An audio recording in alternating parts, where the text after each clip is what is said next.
Here we're going to do a Mogul skiing breakdown. So the question that came through was, when skiing the Moguls, I find it challenging to maintain parallel skis and often resort to stem turns. Although I've heard about the importance of ankle movement, I'm unsure how to effectively utilize my ankles. I'm eager to improve, so would greatly appreciate any advice you can offer. Thank you. No worries. As we're looking at this video, what you'll notice is, you can see that stem happening, and you can see that the stance changes width as the skier is moving through the Moguls. So what's happening there is that they're pushing or kind of throwing that outside ski away, and that their hips aren't moving laterally across the hill.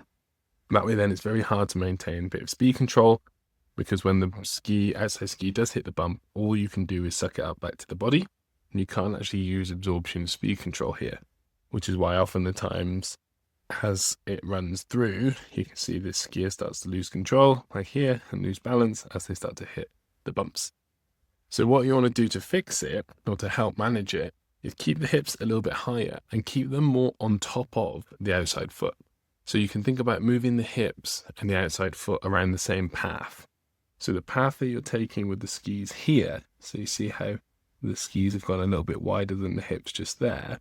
What I want you to think of moving your hips up and over and taking a wider path with the hip. So that way then the path that your skis are taking here, okay, think about your hip moving up and across.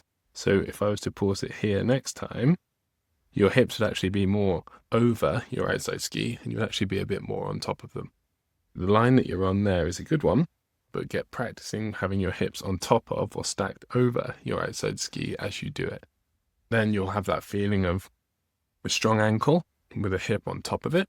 Then when you hit the bump, you'll be in a much more kind of structurally sound position to be able to deal with it. Okay, so that then will help you as you start to increase your speed to be able to use absorption for speed control, not just skidding. I'll attach a link here beneath. You can see in the video for tip 2, when we talk about skiing from peak to peak. I want you to think about moving your hips and your body towards the peak of the bump. That way then you'll feel that bit stronger control.